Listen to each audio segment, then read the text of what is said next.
안녕하세요. 오늘의 데일리 뉴스레터에 오신 것을 환영합니다. 1. 한국 포병의 시대. 2. 기술이 도난당했습니다. 3. 무서운 힘이 드러났다. 한번 진실을 알아봅시다.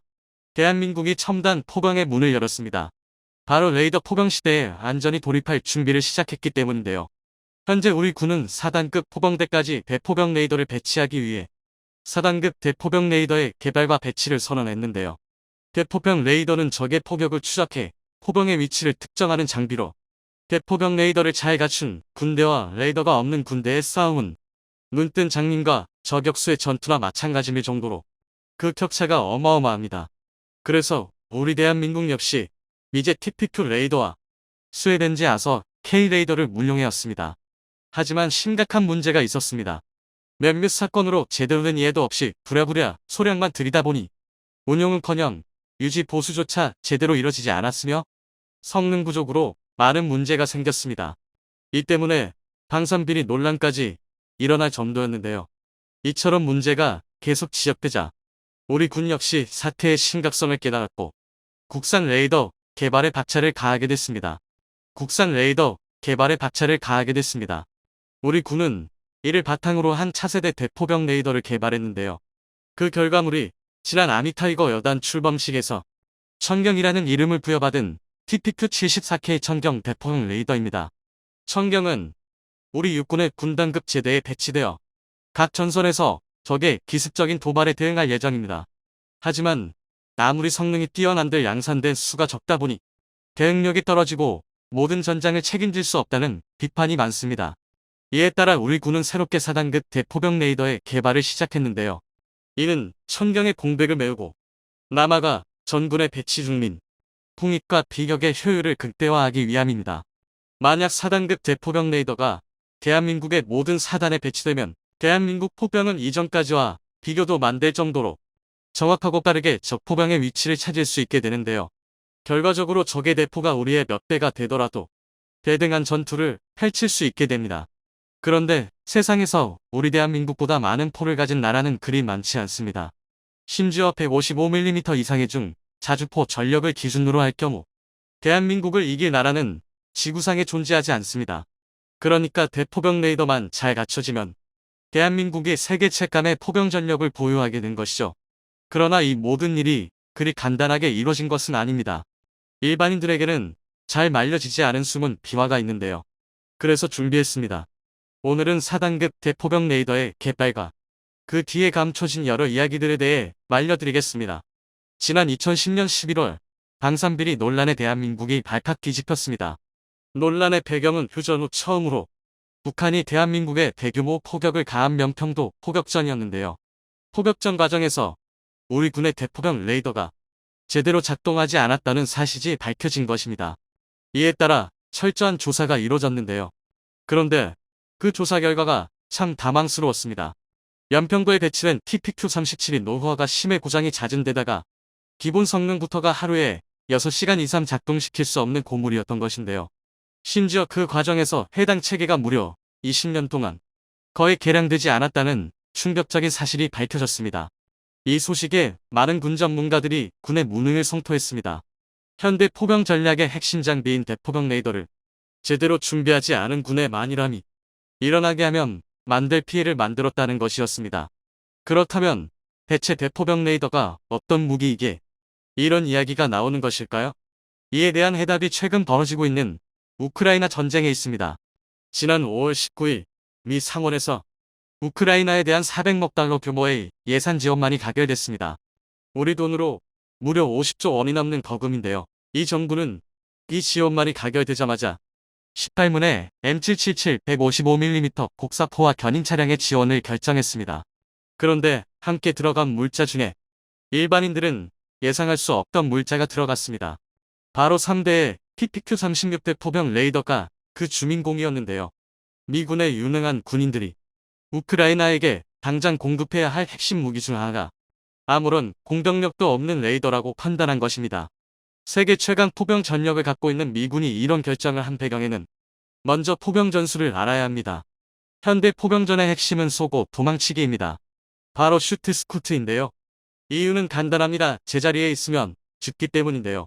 현대전에서는 대포병 레이더, 고고도 정찰기, 초음속 전투기에 정찰 포드를 탑재한 전술 정찰기 등 각종 감시 정찰 체계가 발달함에 따라 수십 킬로미터 밖의 포병도 쉽게 찾아낼 수 있습니다. 이 때문에 포병이 살아남기 위해서는 최초 사격 위치에 보유한 탄약을 최대한 빨리 쏜 후 다음 사격진지로 이동하거나 수산기지로 대피해야 합니다. 그러나 이런 대포병 전술을 사용하기 위해서는 최신의 대포나 미사일보다 비싼 고성능 레이더나 전자방압창 포드가 필요합니다.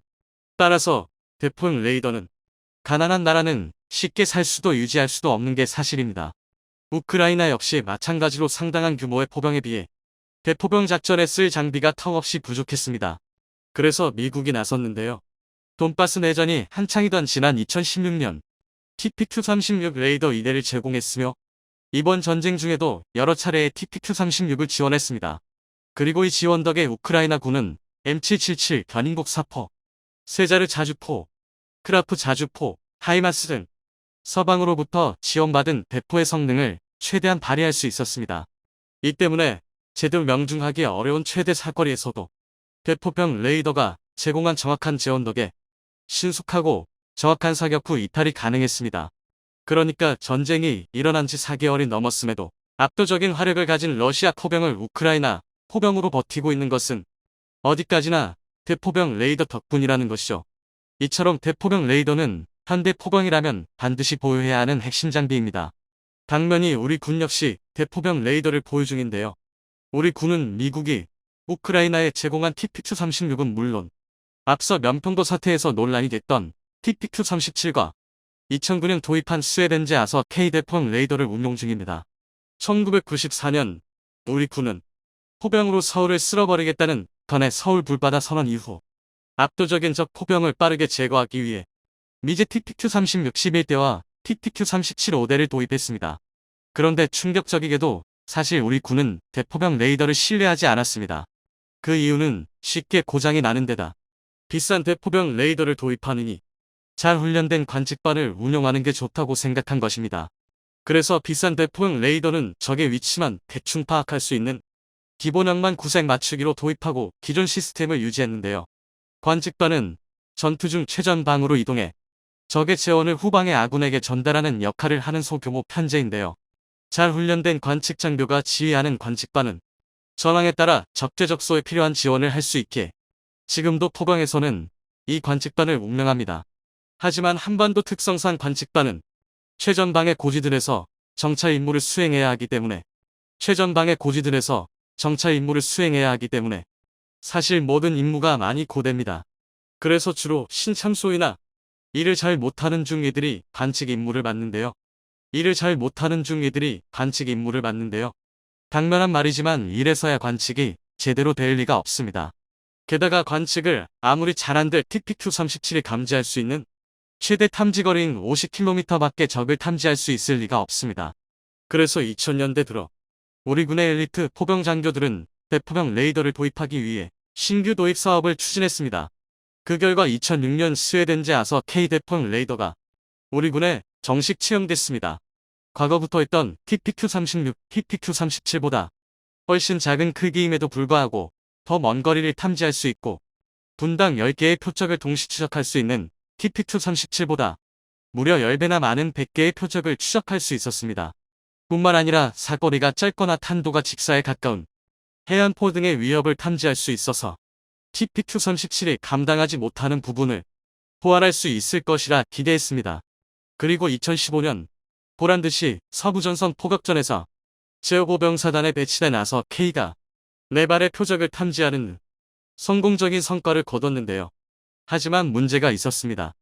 은밀성을 높인다고 너무 작은 레이더를 사용했기 때문에 아서 K 역시 하루 가동시간이 6시간밖에 되지 않았으며 폐사 레이더를 사용했기 때문에 전방위를 동시에 감지할 수 없었습니다.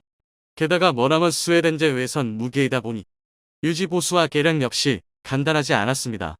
뿐만 아니라 자랑하던 탐지거리도 허세였습니다. 산지가 많은 한반도 작전 환경에서는 40km 정도밖에 탐지할 수 없었습니다.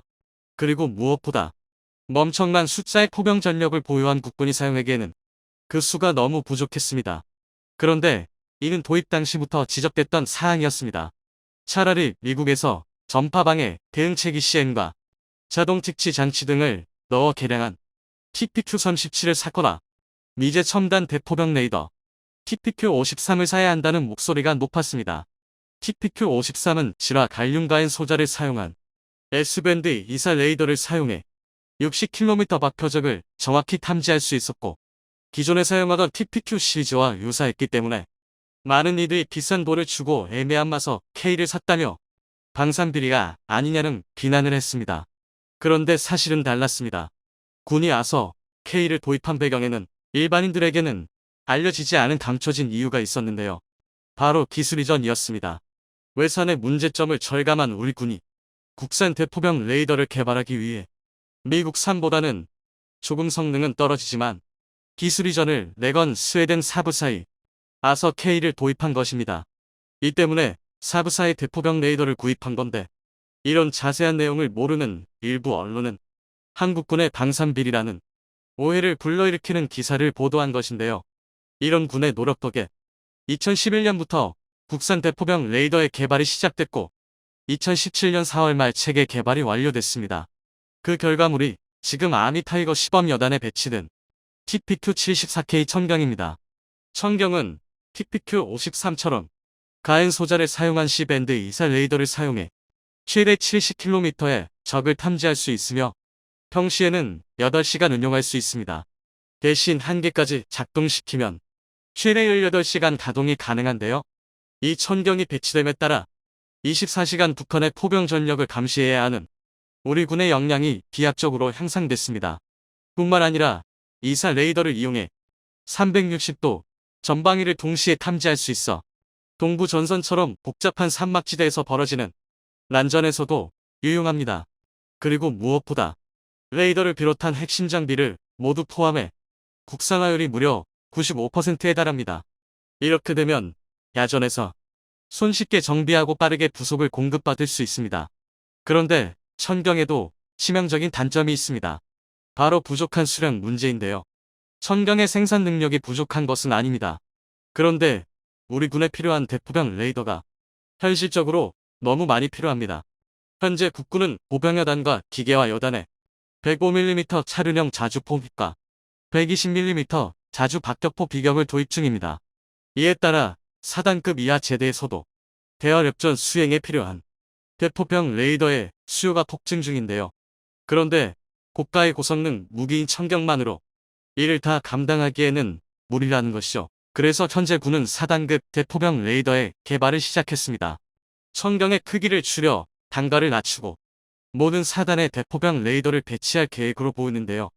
만약 이 계획대로 4단급 대포병 레이더가 배치되면 우리 군은 모든 야전 부대가 대포병 레이더를 이용해 적의 포병을 향해 신속하고 정확한 반격을 할 수 있게 됩니다. 그야말로 첨단 레이더 포병이 되는 것입니다. 여기서 우리는 한 가지 사실을 깨달을 수 있습니다. 만약 일부에서 주장하던 대로 외산 무기의 성능이 좋다고 국산 개발을 포기했다면 이런 막강한 전력을 가진 대한민국의 군을 건설할 수 없었다는 것이죠. 그래서 방산 무기의 국산화가 이렇게 중요합니다. 압도적인 가격 경쟁력과 출중한 스펙으로 세계 경전투기 시장 정복을 눈앞에 두고 있던 한국의 FA-50 폴란드 수출을 기점으로 블럭 20 업그레이드도 확정되면서 FA-50의 자리를 넘볼 기종은 나타나지 않을 것으로 보였는데요. 얼마 전 중국에서 유출된 사진이 전 세계적으로 큰 파장을 불러일으키고 있습니다. 중국에서 제작된 경전투기의 사진이 유출된 것인데요. 괘씸하게도 미국의 F5와 한국의 FA-50을 섞어서 베낀 듯한 영상을 있어 많은 밀리터리 매니아들의 입방아에 오르내리고 있습니다.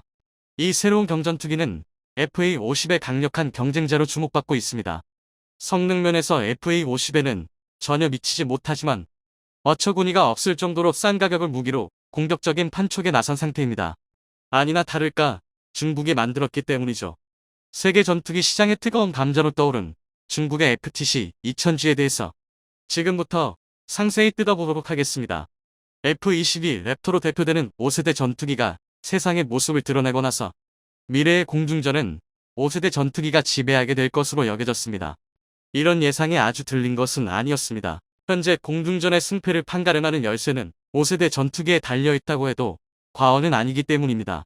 하지만 모든 공중전이 5세대 전투기를 주역으로 삼아 이루어질 수는 없는데요.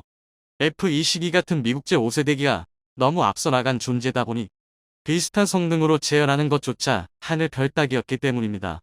1990년대에 만들어진 F-22, 견줄 수 있다고 주장하는 다른 5세대기가 등장한 것도 무려 20년이 지난 2010년대였을 정도니 말 다했죠.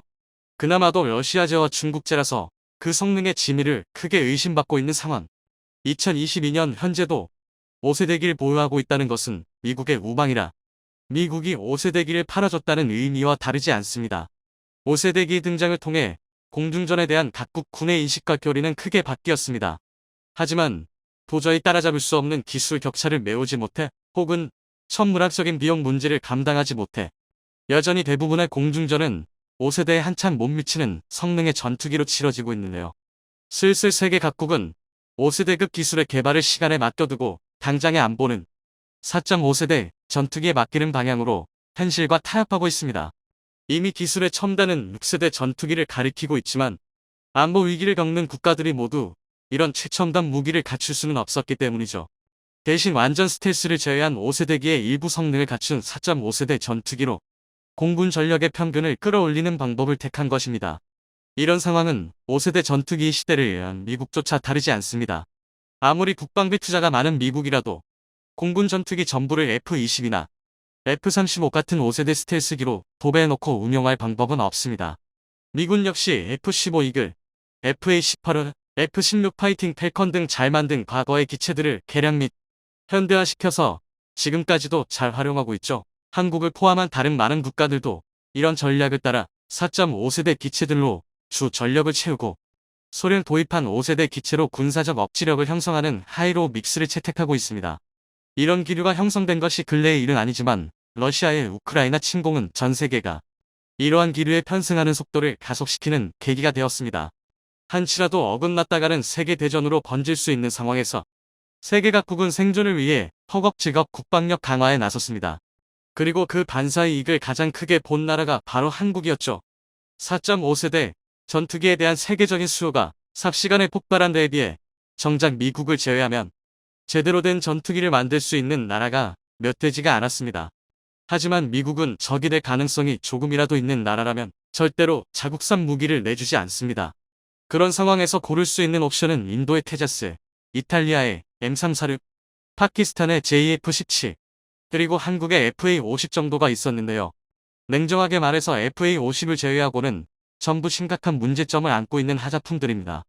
테자스는 인도가 장장 40년에 걸쳐서 만들었는데 자국 공군조차 그 성능을 신뢰하지 않아서 인수를 거부하는 항명사태까지 일어났던 물건입니다. 게다가 가격도 거의 F-35A에 달하는 수준으로 책정돼서 사갈 이유가 전혀 없는 애물단지가 되어버렸습니다. M346은 일단 초음속 비행이 불가능한 데다가 제대로 된 공중전 수행 능력이 없어 입찰 경쟁에 이겨본 적이 없죠. JF-17은 파키스탄이 중국과 합작했다고 주장하지만 사실상 중국이 다 만들고 있는 전투기입니다. 일단 그것만으로도 미국의 눈치가 보이는데 더 심한 문제도 많죠. 러시아와 중국 사이에서 부품을 가지고 어설프게 줄타기를 하던 파키스탄 때문에 JF-17은 엔진에 치명적인 결함을 달고 사느라 천문학적인 유지비를 장없습니다. 게다가 성능 경쟁을 위해 뒤늦게 추가하기 시작한 기능들 때문에 최신형인 블럭 3에 도달해서는 도저히 가격 경쟁력을 논할 수 없는 입지가 되어버렸습니다. 이런 수준 미달 경쟁자들 사이에서 비록 체급이 작더라도 훌륭한 수출 실적과 실전 경험까지 갖추고 있는 FA-50은 믿을만한 선택지로 떠오르게 되었습니다.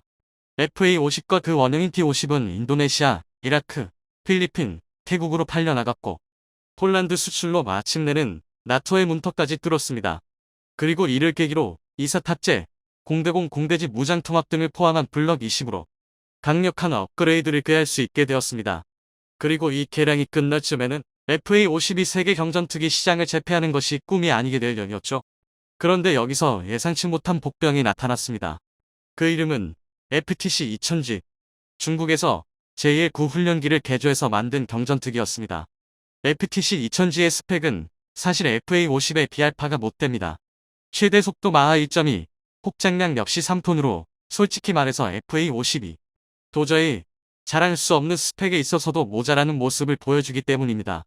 그런데 어떻게 이런 전투기가 FA-50의 지위를 흔들 수가 있는 걸까요? 그 원인은 바로 가격에 있었습니다. FA-50도 가성비로는 어디 내놓더라도 부족하지 않지만 FTC 2000G의 가격은 상상을 초월하는 수준입니다. 기본가가 40에서 50억, 풀 옵션이 80에서 100억이라는 말도 안 되는 가격인데요. FA-50이 최근 폴란드에 판매되며 도장을 찍었을 때 대당 가격이 약 811억 원이었는데 이 정도조차 다른 경쟁 기체들의 반값 수준이었습니다. 그런데 FTC 2000G는 그 FA-50의 8분의 1 가격이라는 것입니다. 민수용 경비행기의 가격이 20억 원절이라는 것을 생각하면 상식을 파괴하는 수준입니다. 이런 일이 가능했던 이유는 FTC 2000G의 원본인 제192 냉전 시대를 휘날렸던 소련제 전투기 미그 21을 바탕으로 만들어졌기 때문입니다. 중국에서 라이센스 생산한 분량만 해도 수천 대에 달하다 보니 생산 단가를 극한까지 줄일 수가 있었던 것이죠. 그 결과 거의 장갑차 가격으로 전투기를 살 수 있다 보니 벌써부터 중국 무기를 사는 데에 거리낌이 없는 나라 몇몇이 이를 사갔습니다. FTC 2000G에는 JF-17 블럭 3과 동급인 수출용 이사 레이더 LFK-600기가 탑재되어 있고 중국판 암램으로 불리는 PL-12 중거리 공대공 미사일이 동합되어 있어 사거리 90km 이상의 DVR 전투까지 가능하다고 합니다. 더불어 중국제 공대함, 공대지, 대레이더 미사일 역시 탑재할 수 있고 정밀 유도 폭탄도 달 수 있다고 하죠. 객관적으로 봐도 가격에 비해서 상당한 성능입니다. 물론 중국산인 만큼 이 전투기가 제대로 작동을 하는지는 두고 봐야 하는 일이지만 저 압도적인 가성비는 어느 정도의 하자조차 감수하고 쓸 가치가 있는 정도입니다. 가격도 성능도 놓쳐버린 JF-17의 실패를 딛고 탄생한 FTC 2000G는 이제 정말로 FA-50의 수출기를 막을지도 모르는 경쟁자가 되었습니다. 수출 시장에서 FA-50의 강점 중 하나는 미국과의 관계가 껄끄럽거나 미국이 자국 전투기 수출을 거부한 적이 있었더라도 한국과는 거래할 수 있는 가능성이 있다는 것이었습니다. 하지만 FTC 2000G가 등장한 이상 그런 나라들이 그냥 FA-50을 포기하고 중국과 손을 잡는 방향으로 선회할 가능성이 생겼습니다. 세계는 냉전을 거치며 이런 구도를 이미 경험해 본 적이 있죠. 미국이 과거 전 세계의 동맹국의 수천 대나 탈화된 F-5 프리덤 파이터와 구소련이 마찬가지로 동부권 국가대에 엄청나게 팔았던 미그 21의 경쟁 구도입니다. F-5의 경우 우리나라만 해도 무려 340기를 도입했고 대만은 400기가 넘게 도입했을 만큼 서구권 전체에 널리 보급됐고 그 이름처럼 냉전기 서방 자유세계 공군의 상징과 같은 존재가 되었습니다.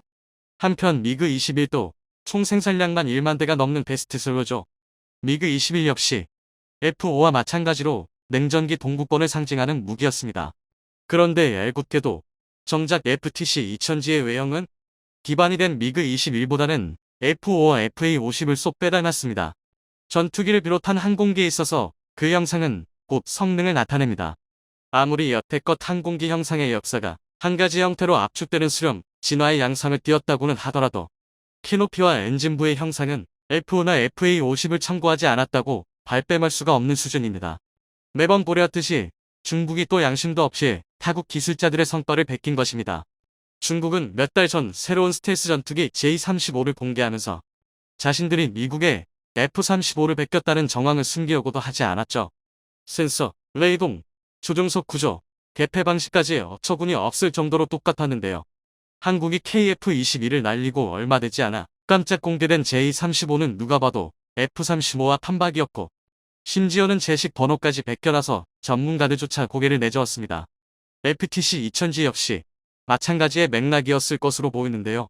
물론 앞서 말했듯이 FA-50을 비롯한 서구권의 무기들이 이보다 못하지는 않으니 싸워서 질 걱정은 하지 않아도 될 것입니다.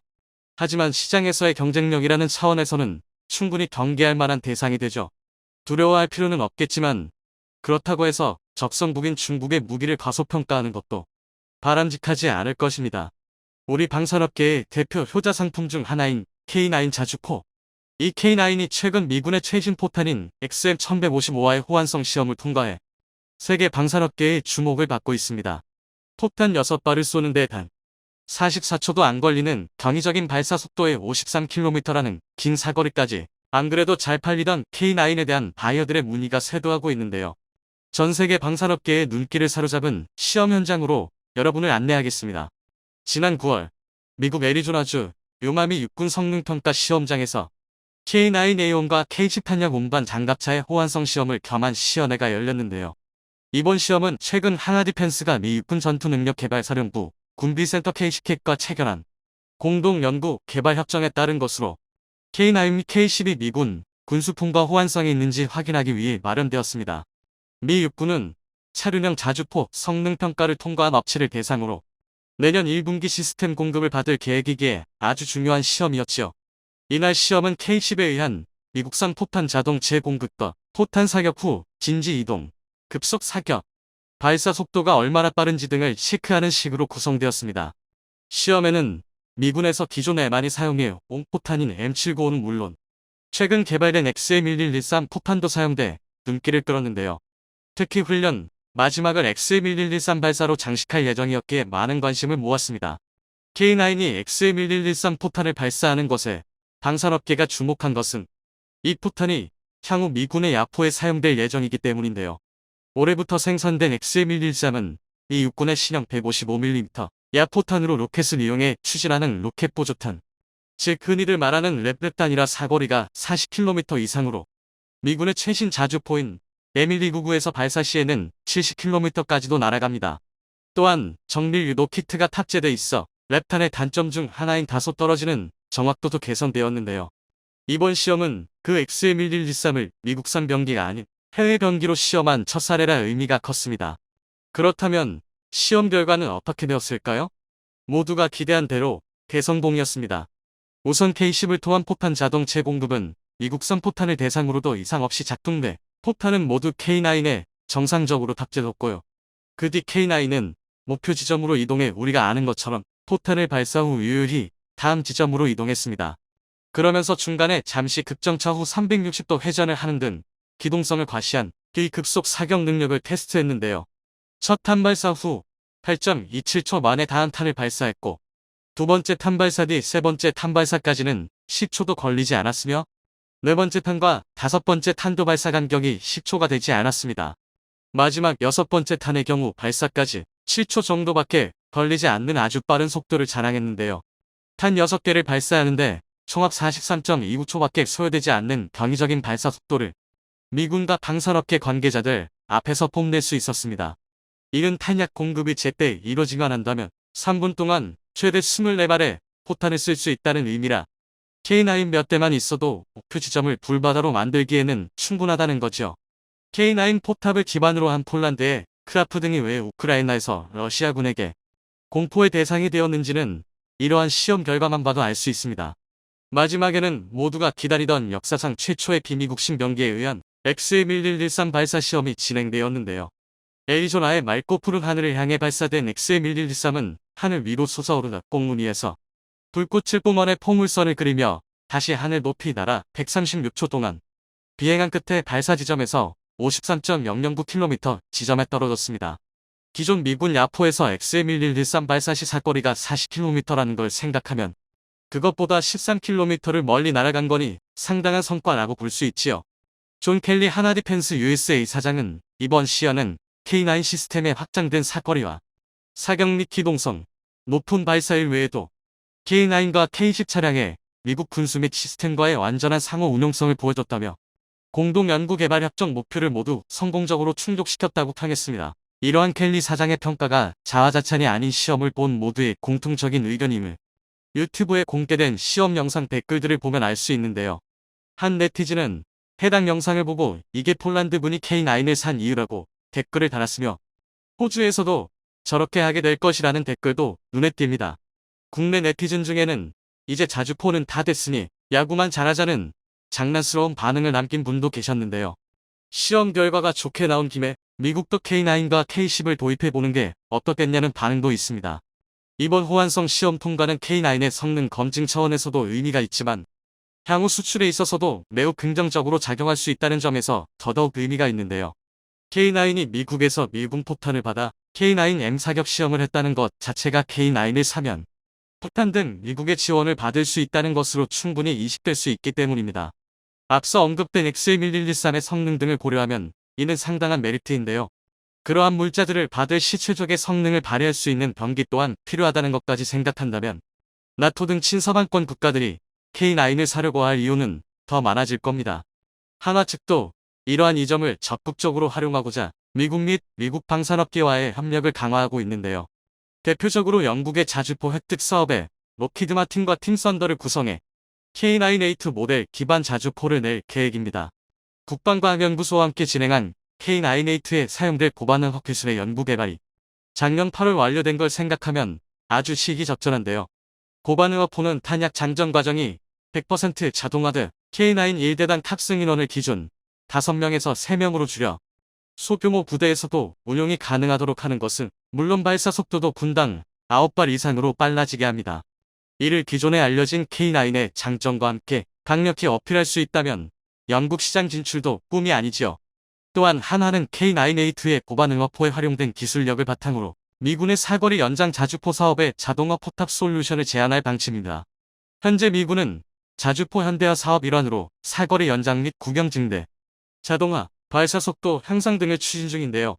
K9A1을 대상으로 한 미국산 포탄과의 호환성 시험도 그러한 계획의 연장선상에서 이뤄진 거라 할 수 있습니다. K9A2에 비해 구형인 K9A1으로도 뛰어난 화력을 발휘할 수 있다는 것을 입증했으니 향후 K9A2의 기술력을 활용 시 더 좋은 결과를 낼 수 있을 거라는 건 안 봐도 비디오지요. 한편 K9이 세계 각국에 수출됨에 따라 한화는 K9을 도입해 운용하고 있는 국가들과 함께 올해 K9 유저 클럽을 발족했습니다. 발족 시기는 노르웨이와 핀란드, 에스토니아, 호주 등 K9을 운용 중인 나라들의 대표단이 참석해 눈길을 끌었는데요. 이는 그만큼 K9을 도입한 나라들의 K9에 대한 만족도가 높다는 것을 나타낸다 할 수 있습니다. 유저 클럽은 각국의 실전 운영 경험과 노하우 공유, K9의 운용성과 신뢰성을 강화하는 것을 목적으로 하는데요. 향후 K9의 운용과 교육, 정비 등 분야별 워킹그룹 토의를 통해 상호협력과 지원 방안도 모색할 방침입니다. 앞서 잠시 언급한 미국의 M1299 등 향후 K9의 경쟁 상대가 될 수 있는 최신 자주포들이 속속 등장함에 따라 한화도 K9A2보다도 성능을 강화한 K9A3의 개발에 들어갔는데요. 아직은 구상 단계지만 K9A3의 사거리는 최소 M129와 동급인 70km, 최대 100km 7까지 늘어날 계획입니다. 분당 최대 발사 속도도 고반응 포탑 기술이 사용된 K9A2보다 빠른 10발 이상이 될 것으로 예상되는데요. 여기에 AI 기술을 기반으로 무인 운용 또한 가능하게 할 방침이다. 이는 유사시 전투에서의 인명피해를 최소화할 수 있다는 점에서 획기적이라 할 수 있는데요. 최근 들어 다목적 무인 차량과 무인 수색 차량, 폭발물 탐지 제거법, 하이브리드 전기 추진 장치 등의 무인 체계 개발을 선도 사업으로 추진 중인 한화 디펜스의 기조와도 맞아떨어집니다. K9의 무인 운용을 가능하게 해줄 핵심 기술은 AI를 통한 사격 통제 기술과 원격 주행 기술인데요. K9의 무인 운용을 가능하게 해줄 핵심 기술은 AI를 통한 사격 통제 기술과 원격 주행 기술인데요. 어느 정도 검증이 이뤄진 만큼 이를 K9과 같은 무한궤도 병기에서도 활용할 수 있도록 할 수만 있다면 충분히 실현 가능합니다. 아리온스맷 또한 K9과 마찬가지로 미군 관계자들이 지켜보는 가운데 성능 시험을 하게 되는데요. 지난달 6일 미 국방부가 주관하는 해외유전 증시험 대상 장비로 선정돼 빠르면 연말부터 성능 시험이 진행될 예정입니다. 국내에서 개발한 군용 무인 차량이 미국에서 주최하는 성능 시험에 참여하는 것은 이번이 최초인데요. 이는 국내 무인 체계 기술이 미국에서도 인정하는 수준에 이르게 되었음을 의미합니다. 향후 진행될 성능 시험이 성공적으로 끝난다면 한화의 AI 관련 기술은 군용으로서 활용 가치가 크다는 것이 입증되는 셈인데요. 이를 향후 K9에 적용하게 된다면 세계 방산업계의 각광을 받게 될 것은 두말하면 잔소리일 겁니다. 아리온스맷의 최대 통신 거리가 현재 기준 1.1km임을 고려하면 이를 대폭 개선할 시 향후 K9 운용에 있어서도 진가를 발휘하게 될 것으로 예상되는데요. 안 그래도 수십 킬로미터 밖에서 적을 타격할 수 있는 게 자주포의 무서운 점인데 자주포보다 최소 몇 킬로미터는 더 떨어진 곳에서 원격 조종이 가능해진다면 아군 인명피해 우려 없이 원거리에서 적진을 초토화한다는 유사일의 모든 군사 조직들이 꿔왔던 꿈이 현실화되는 겁니다. K9A3의 사거리가 우리의 희망대로 100km까지 달하게 된다면 이러한 장점과 시너지를 일으켜 사상 최강의 원거리 공격용 병기가 탄생하는 것도 충분히 가능해지죠. 이러한 꿈을 현실로 만들기 위해서는 우선 K9A2의 성공은 필수. K9A2 기반 자주포가 도전하게 될 영국의 자주포 획득 사업은 2025년에 결과가 나올 예정인데요.